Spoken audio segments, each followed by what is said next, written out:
Assalamualaikum warahmatullahi wabarakatuh. Selamat pagi, siang, dan malam Sobat Telsa dimanapun kalian berada. Selamat datang kembali di Liputan Telsa TV. Pada kesempatan kali ini saya akan mengajak kalian melihat lebih dekat sebuah kisah inspiratif dari sudut kecil kota Salatiga. Sebuah kisah tentang ketekunan, hobi yang berkembang menjadi penghidupan, dan bagaimana sebuah usaha rumahan bisa menjadi tumpuan masyarakat sekitar. Liputan kita hari ini berjudul Bengkel Rumahan yang menjadi andalan warga sekampung. Nah, di sebuah gang kecil bernama Gang Kantil, terdapat di Ngablak Lor, Pulutan, Salatiga, berdirilah sebuah bengkel sederhana yang sangat dikenal dan diandalkan warga sekitar. Bengkel tersebut bernama Zani Motor. Bengkel ini bukan lahir dari modal yang besar, bukan pula dari rencana bisnis yang rumit. Zani Motor berdiri sejak tahun 2012, berawal dari satu hal yang sangat sederhana, yakni hobi. Ya, pemilik yang bernama Mas Zani memang memiliki kegemaran mengotak-atik mesin. Dari hobi itulah, ia akhirnya membuka bengkel kecil di samping rumahnya, dengan harapan bisa membantu masyarakat sekitar yang membutuhkan servis motor cepat dan terjangkau. Dulu, bengkel ini dijalankan oleh dua orang sekaligus. Namun, seiring perjalanan waktu, kini Zani Motor dikelola sepenuhnya oleh Mas Zani seorang diri. Meskipun begitu, pelayanan tetap maksimal, dan kehadiran bengkel ini telah menjadi bagian penting dari kehidupan warga sekitar.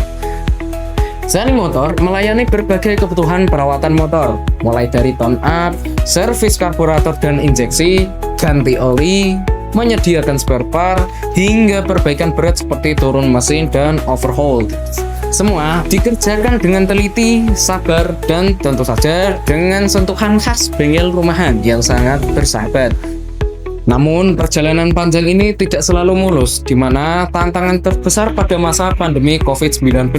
Saat banyak aktivitas berhenti, pemasukan Zani Motor ikut menurun drastis hingga 40-50%. Banyak pelanggan yang takut keluar rumah, dan sebagian yang biasanya servis motor rutin pun harus menunda karena kondisi ekonomi yang sedang sulit.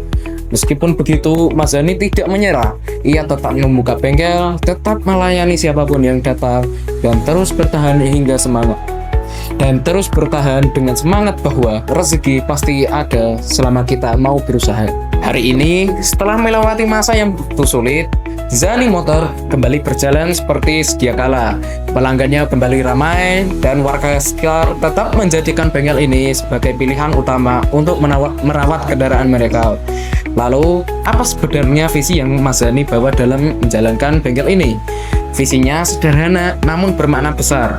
Ia ingin mempermudah masyarakat sekitar mengakses bengkel tanpa harus pergi jauh.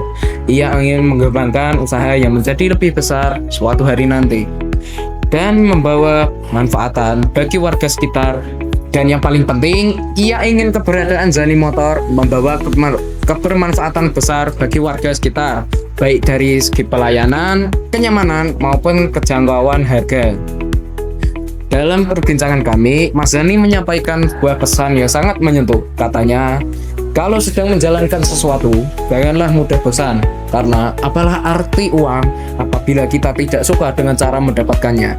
Uang memang penting, tapi bagi Mas Zani, kebahagiaan dalam bekerja dan manfaat bagi orang lain adalah hal yang jauh lebih penting dan berharga. Ia juga memberikan pesan sederhana untuk anak-anak muda yang ingin memulai usaha, yakni mulailah dari apa yang kamu suka. Karena menurutnya, ketika seseorang menjalankan sesuatu sesuai dengan passionnya, maka rasa lelah akan terasa lebih ringan, dan usaha akan lebih mudah dipertahankan dalam jangka panjang. Demikian kisah inspiratif dari Zani Motor, sebuah bengkel rumahan yang tak hanya menjadi tempat servis motor, tetapi juga menjadi bukti bahwa hobi bisa berubah menjadi sumber kebahagiaan dan penghidupan. Semoga kisah ini bisa menjadi motivasi bagi kita semua untuk terus berusaha, tidak mudah menyerah, dan berani memulai dari hal-hal yang kita suka. Saya Khalid Zihad melaporkan dari studio Telsa TV. Sampai jumpa di liputan berikutnya hanya di Telsa TV. Wassalamualaikum warahmatullahi wabarakatuh.